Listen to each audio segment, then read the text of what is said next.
అయ్యయ్యో! Sir sir మీరు అంత పవర్ఫుల్గా పంపుతారని నాకేం తెలుసు సార్. ఆ ప్రశ్నల్లో ఒక్కదానికి కూడా ఆన్సర్ దొరకలేదే? లేదు సార్, దొరకలేదు సార్. నేనేమంటే అంటే నన్ను తిట్టావు నువ్వు, నేను నిన్నొక్క మాట కూడా అనలేదు నేను. అనలేదు సార్. ఇప్పుడు కూడా నాయనే అని పిలుస్తున్నాను నేను.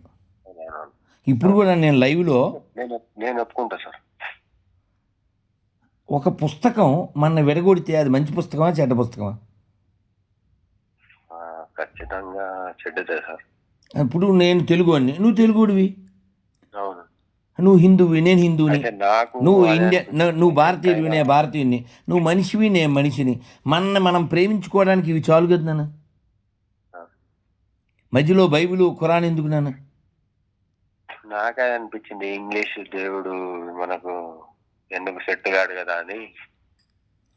కాదన్న గౌరవిద్దాం, నేను కాదంటలే. మనం జీసస్నైనా అల్లా అయినా ఎవరినైనా మనం కలుపుకుంటాం, మనకు అందరు కావాలనుకుంటాం. కానీ వాళ్ళు అలా లేరే. ఇప్పుడు నేను ఢిల్లీలో ఉన్నా. ఢిల్లీలో నేను ఉండే ఏరియాకి దగ్గరలోనే ఉత్తమ నగర్ అని ఒక ఏరియా ఉంది. మొన్న హోలీ రోజు చిన్ని పాప ఆడుకుంటూ బెలూన్లో రంగు నీళ్ళు వేసి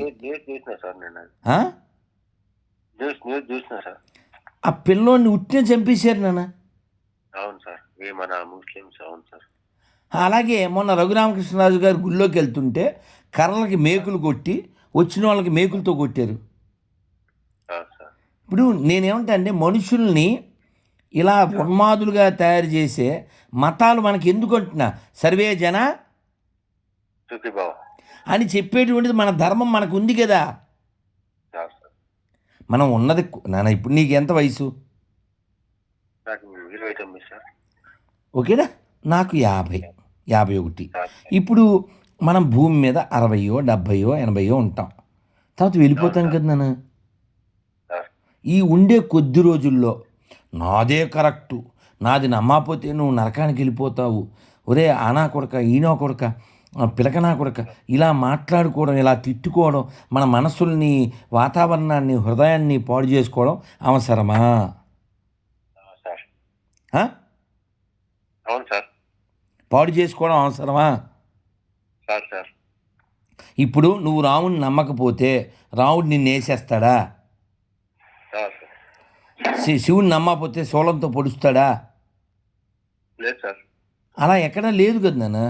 కానీ బైబిల్లో, ఖురాన్లో వాళ్ళని నమ్మకపోతే నువ్వు శాశ్వతమైన నరకంలో పడిపోతావని ఉంది. అయితే మేము నమ్మిన బైబిల్లో కూడా అదే ఉన్నా సార్. మార్కు 16:16 ఆ ఒక్క మొక్క తెరిస్తే చాలు. ఏముంది అందులో? అంటే నేను ఏం చదవలేదు కానీ నువ్వు పాడైపోయింది చదివి కాదు, చదవక పాడేయవు. ఎవడో పాస్టర్ చెబితే పాడేయవు. ఇప్పుడు నువ్వు ఉన్నావు నన్ను. మీ నాన్నగారి పేరేంటి? రాములు సార్. రాములు గారు అబ్బాయి. అమ్మ పేరేంటి? కవిత సార్. ఇప్పుడు నాన్నగారు అమ్మగారు ఉన్నారా? ఉన్నారు సార్. తాతయ్య ఉన్నాడా? ఉన్నారు సార్. తాతతో పాటు నాయనమ్మ కూడా ఉందా? ఉన్నారు సార్. వీళ్ళందరూ చర్చికి వెళ్తారా? అంటే తాత నానమ్మ లేదు సార్. ఇప్పుడు బైబిల్ ప్రకారంగా తాత, నాయనమ్మ, అంబేద్కరు, గాంధీ, భగత్ సింగ్, అల్లూరి సీతారామరాజు, టంగుటూరి ప్రకాశం పంతులు గారు, ఎన్టీ రామారావు, ఇంకా చాలా వేల లక్షల కోట్ల మంది యేసుని నమ్మలేదు. వాళ్ళంతా ఎక్కడికి వెళ్తారు బైబిల్ ప్రకారంగా? అంటే నేను చూసిందైతే బైబిల్ ప్రకారం అంటే నరకమే సార్. కానీ మీ ప్రకారంగా చూస్తే కరెక్ట్ అని నాకు అనిపిస్తుంది సార్. కదా, దుర్మార్గం కదా నాన్న. కాదు నాన్న, డొక్కా సీతమ్మ గారు 10 మందికి అన్నం పెట్టారు కానీ ఎవరికి అన్యాయం చేయలేదు కదా నాన్న. అంత మంచి ఆవిడ నరకానికి వెళ్తుంది అని చెప్పే పనికిమాలిన బైబిల్ మనకు అవసరమా? అల్లూరి సీతారామరాజుని అన్యాయంగా చంపిన వాళ్ళు బైబిల్ని నమ్మినటువంటి బ్రిటిష్ క్రైస్తవ వెధవలు. అంత గొప్ప ఆయన్ని నరకానికి వెళ్తాడని చెప్పే పనికిమాల బైబిల్ మనకు అవసరమా? మంచి ఉంటే చెప్పు, నేను చర్చికి వస్తాను. నేను బాప్టిజం తీసుకుంటాను.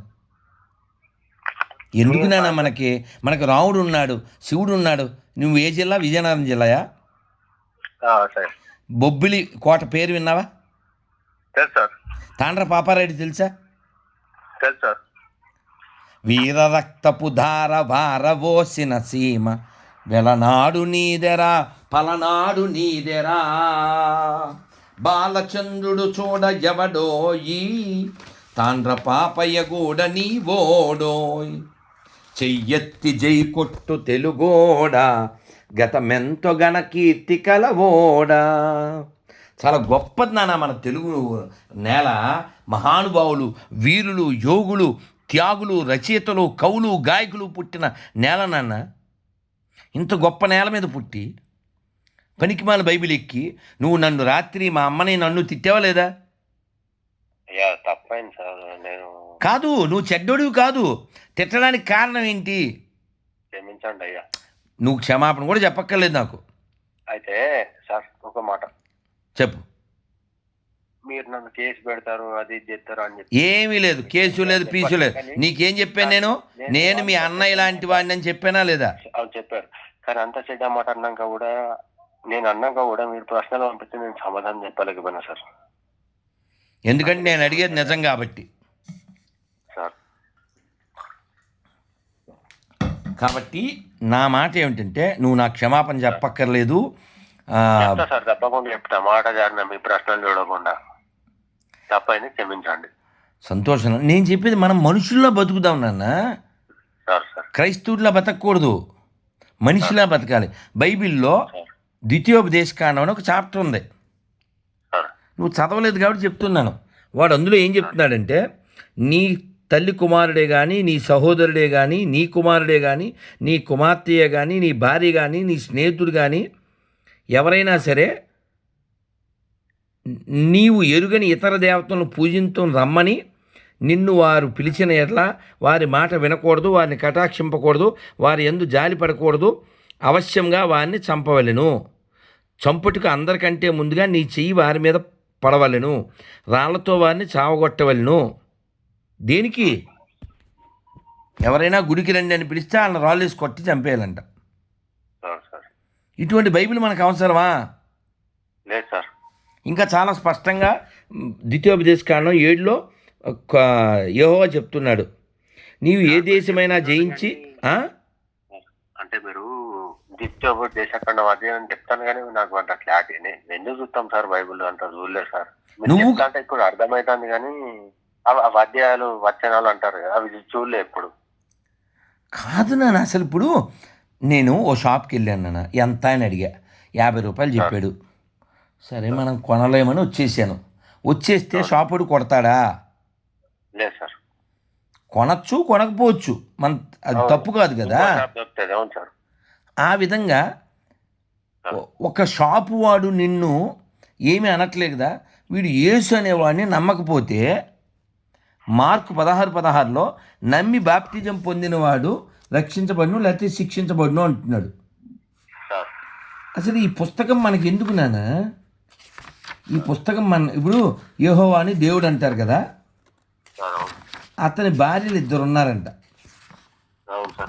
యెహోలిబా, అహోలిబా.